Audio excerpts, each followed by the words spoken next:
이번 대통령 선거에 저 이준석과 개혁신당은 끝까지 이준석 그리고 개혁신당의 이름으로 반드시 승리할 것입니다. 국민 여러분께서 받아보실 투표용지에는 기호 4번 이준석의 이름이 선명히 보일 것입니다. 그 오른쪽 빈칸에 기표용구로 꾹 눌러 찍어 주십시오.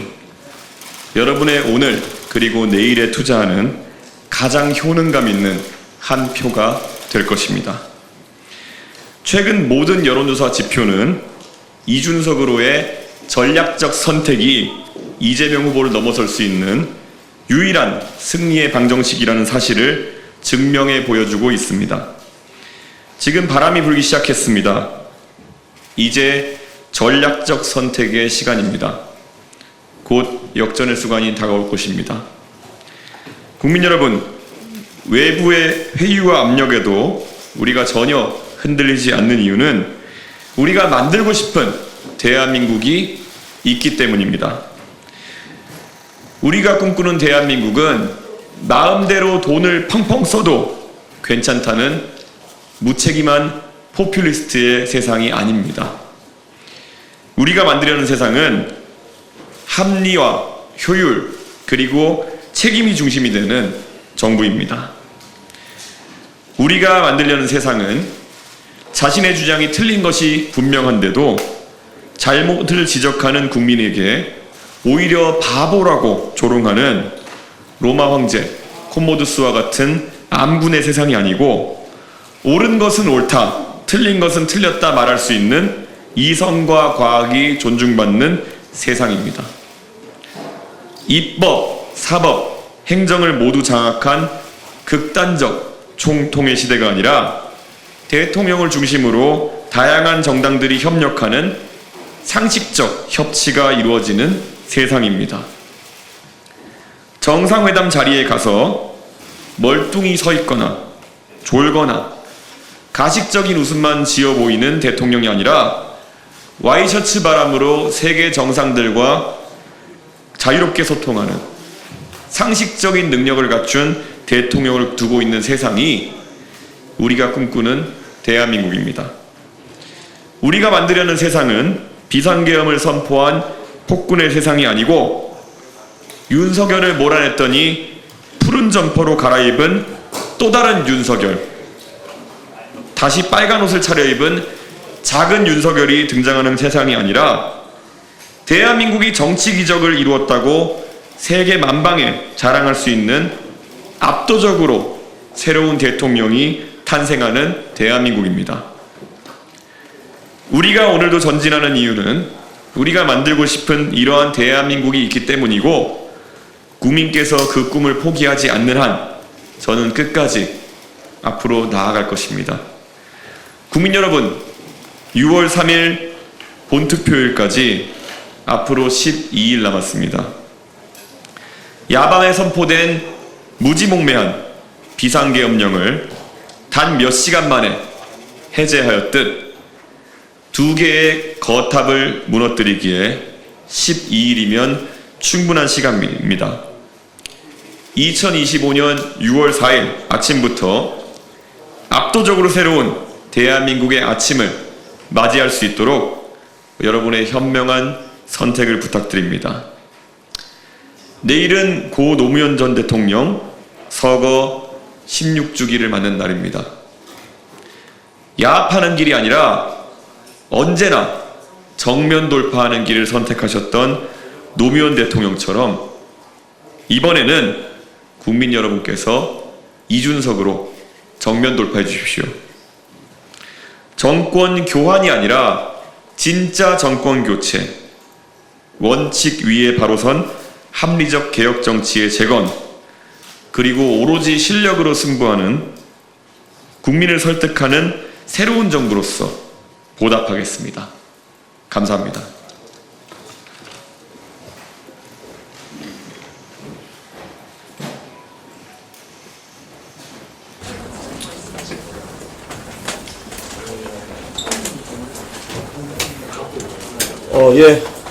사실 지난 며칠간 저에게 단일화 운운하면서 국민의힘이 가한 행위는 굉장히 모욕적이고, 그리고 이번 선거를 비전의 선거가 아니라 난장판으로 만들려는 시도였다, 저는 이렇게 규정합니다. 특히 그 당의 방송 패널이나 이런 분들이 나가서 방송에서 전혀 확인되지 않은 정보로 선거판을 어지럽힌 것에 대해 가지고는 그분들에게 상당한 책임이 있다, 이렇게 말씀드리겠습니다. 그래서 오늘 제가 오해 소지를 이제 완전히 없애기 위해 가지고 오전부터 제가 아마 전화 걸어보신 분은 알 겁니다. 모든 전화번호에 대해서 수신 거부 및 차단을 설정해 놓았고, 앞으로 국민의힘의 어떤 인사와도 이 단일화에 관해서 소통하지 않겠습니다. 그리고 무엇보다도 저는 제가 만들고 싶은 대한민국이 선명하게 있습니다. 그 대한민국을 이루는 과정에 도움이 되지 않는 행동을 하지 않으려고 합니다. 그리고 개인에게 정말 모욕적이었던 것은 정말 제가 4년 전에 정말 어떤 개인적인 욕망보다도 공익을 앞세워서 대한민국의 정치 재건과 복원을 위해 가지고 노력했던 그 2021년부터 2022년까지의 찰나와도 같은 대한민국 보수 정치의 봄에 대해 가지고 어느 누구도 그것을 회복시키려는 시도를 하지 않았고, 어느 누구도 그것에 대해 가지고 누가 그것을 짓밟았고 누가 그것을 다시 바로 세우려고 했다는 것을 드러내어 말하는 것을 주저했고, 그들이 오히려 십수년간 보여줬던 보수 정치에서 가장 민낯치고 저열한 형태의 배신자 담론으로 단일화 담론을 이끌어 나가려고 했습니다. 저는 그거 하나만으로도 제가 단일화에 응하지 않을 이유는 명확하다고 봅니다. 이준석을 배신자로 만들겠다는 그 시도, 어떤 국민이 공감할 수 있겠습니까? 그런데 저는 정말 핸드폰에서 문자 메시지 하면 올릴 때마다 무한한 모욕감을 느낍니다.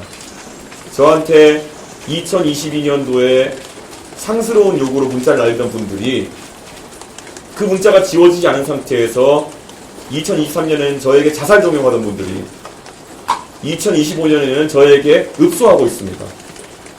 그리고 며칠 지나니까 저에게 협박을 하고 있습니다. 이게 어떻게 하나의 사람이, 양심을 가진 사람이라면은 저에게 문자 메시지로 계속 지속할 수 있는 행위겠습니까? 그리고 이런 감정선을 가진 사람들과 무슨 일을 도모할 수 있겠습니까? 저는 단연하게, 단호하게 이런 앞으로 저에게 더 이상 감정을 자극하고 정치를 희화화하는 행동을 하지 말 것을 요구하겠습니다. 부탁하진 않겠습니다. 그렇기 때문에 이제 개혁신당은 정말 정치를 바로 세우겠다는 일념으로 앞으로 나아가는 것 외에 다른 관심사가 없음을 오늘 이 자리를 통해서 밝히고자 기자회견을 했습니다. 네, 질문 받겠습니다. 탈송기자입니다. 오늘 기자 회견문에 단일화를 하지 않겠다라는 문구는 명시하지 않았는데 그 이유가 뭔지 여쭤보고 싶고요.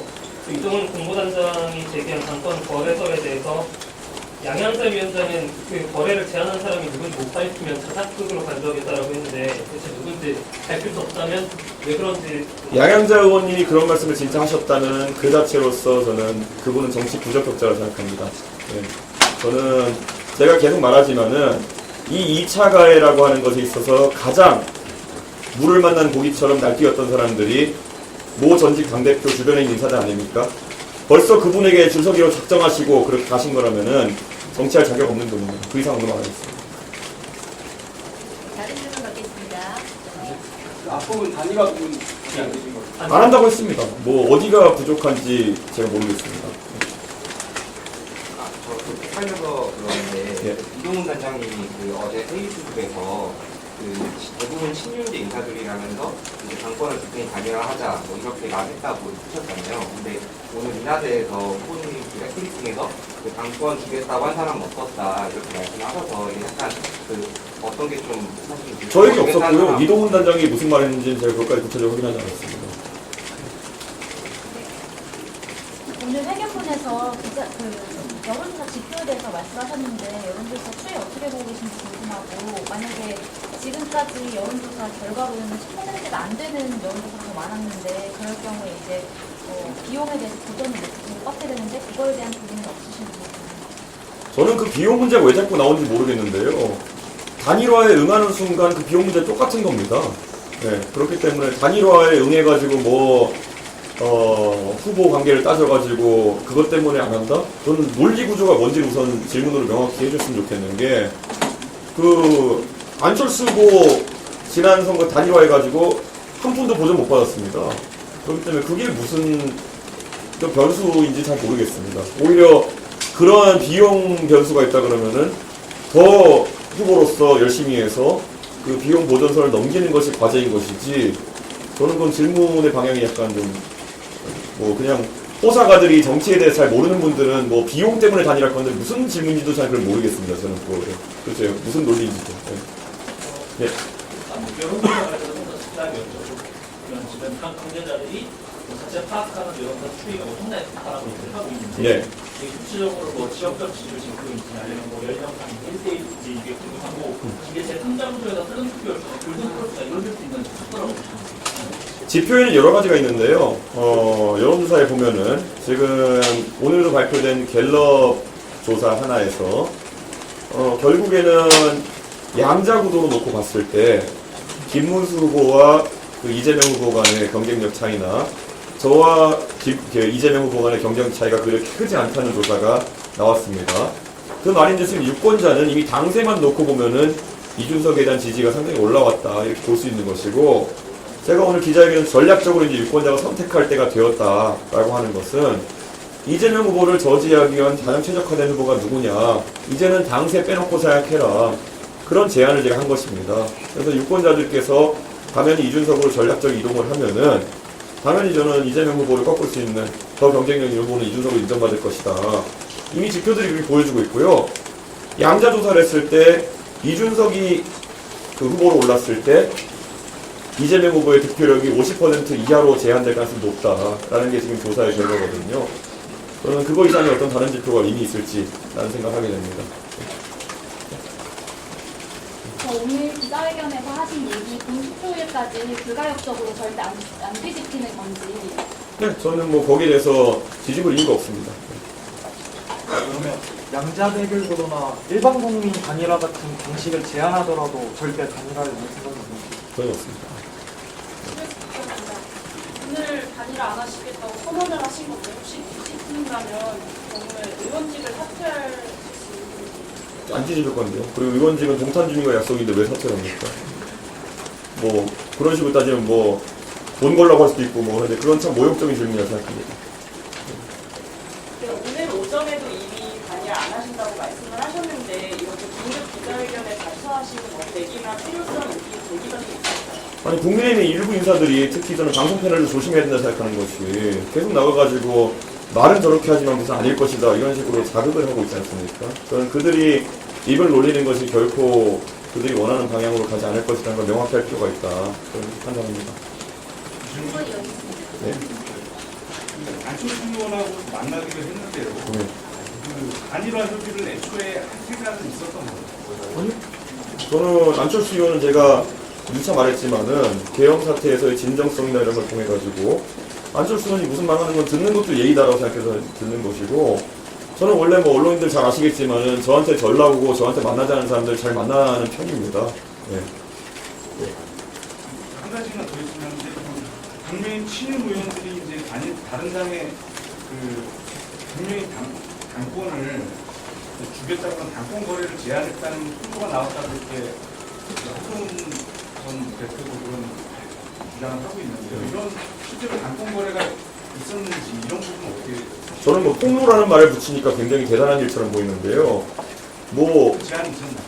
저한테 없었습니다. 누구한테라도 그러니까 이동훈 단장이 했던 말에 대해서 저는 확인을 이제 바라고 하신 건데, 그건 이동훈 단장이 확인하시면 될 것 같고요.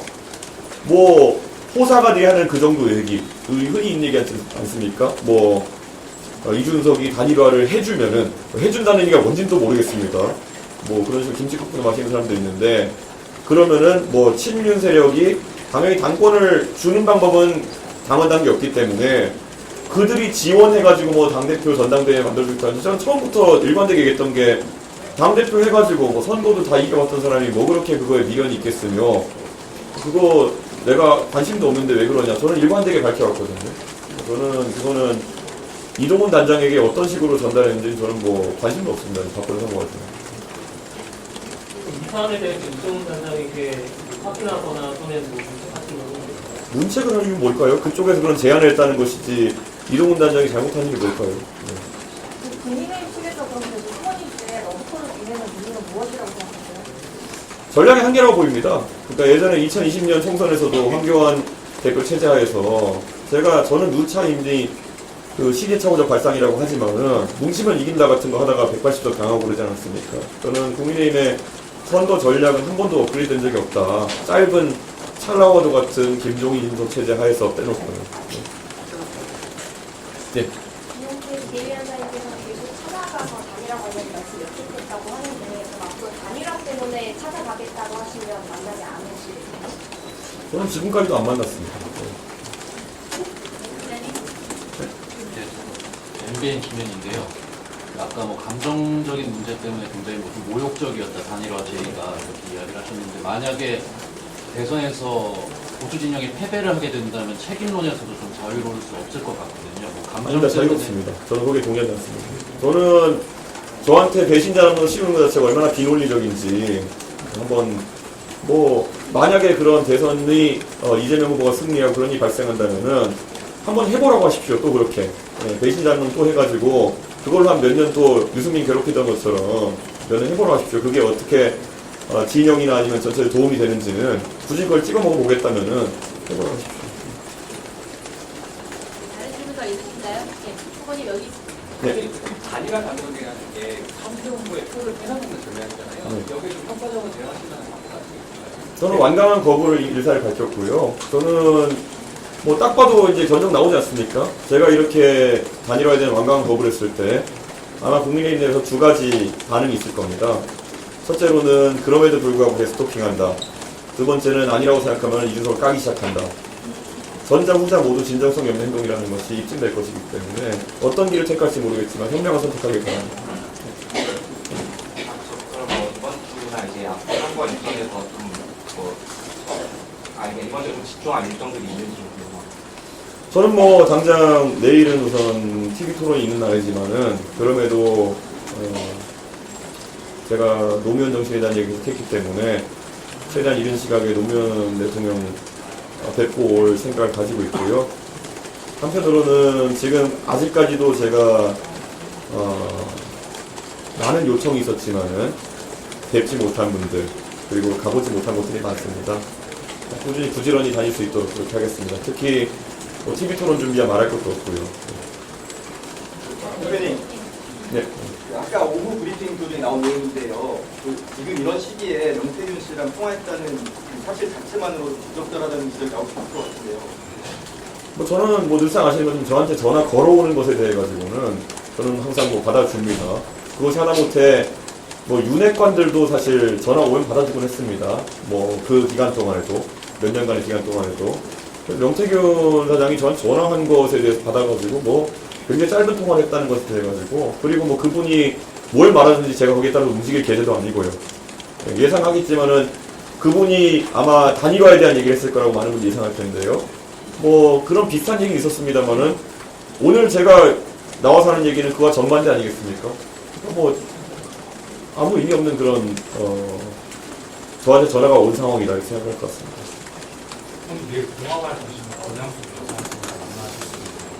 TV 토론이 있기 때문에 아마 그렇게 권영수 여사 뵙고 이렇게 오늘 일정까지는 소화하지 못할 걸로 예상되는데요. 뭐 한번 일정은 확정되면 언론인들께 좀 말씀드리도록 하겠습니다.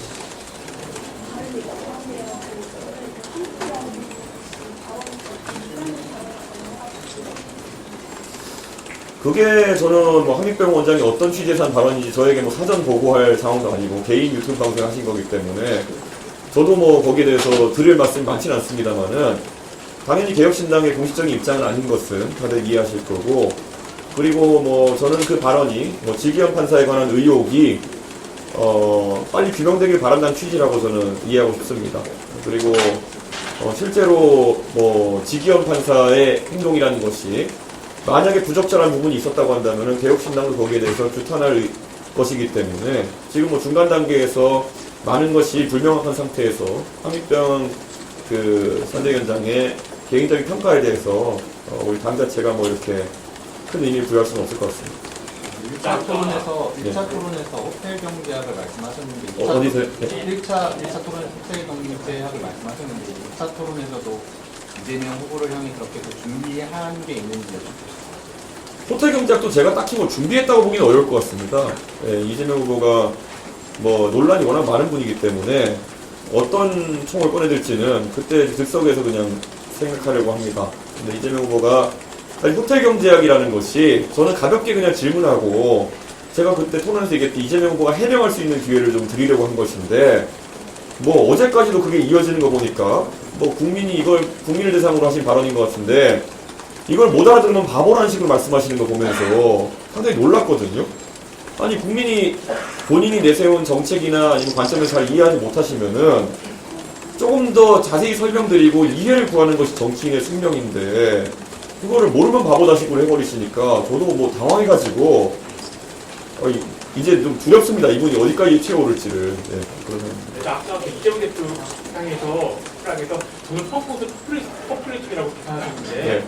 윤석열 정권의 감세 정책에 대해서 어떻게 평가하시는지 또 아까 같지만 대통령이 되신다면은 그 정권 정책에는 증세도 할 수 있는지 국지적 확대를 위해서 아까운 질문 좀 받습니다. 저는 뭐 이 질문의 취지가 뭔지 잘 모르겠지만은 윤석열 정부에 평가할 지금 계제는 아닌 것 같고요. 저는 윤석열 정부에 대해서 대립각을 많이 세워온 인사이기 때문에 그리고 이재명 후보가 스스로 돈을 그렇게 쓰는 게 무슨 문제냐는 취지의 또 발언을 최근에 했습니다. 그렇기 때문에 뭐 저는 그게 문제인지 모르는 것 자체가 문제라고 생각합니다. 그래서 이재명 후보가 굉장히 그 정치의 시작을 불교부 단체인 성남시장으로 시작했기 때문에 돈 쓰는 것에 대한 관점 자체가 왜곡되어 있는 것이 아니냐. 본인이 성남시장이었고 돈을 펑펑 쓸 수 있는 위치였기 때문에 마음대로 이렇게 퍼줘도 된다라는 인식을 아예 내재화된 것이 아닌지 좀 궁금합니다. 실제로 성남시장 하실 때 신나게 쓰시던 것에 비해 가지고 조금 규모가 커지니까 경기도지사 하시니까 예전만큼 뭐 그렇게 돈 쓰는 거로 빛을 못 발하셨거든요. 근데 이제 대한민국 고가는 좀 탐나는 모양입니다. 예. 제가 본 파피리스트 중에 제일 지독한 파피리스트입니다. 다음 방송 전화 인터뷰 예. 있으셔서 아까 한익병 그 위원장의 그 발언 자체가 부적절하다고 보지는 않습니다. 당연히 부적절하죠. 그런데 그거에 대해서 뭐 누가 그게 옳다고 생각하겠습니까? 부적절하고 불필요하다고 봅니다.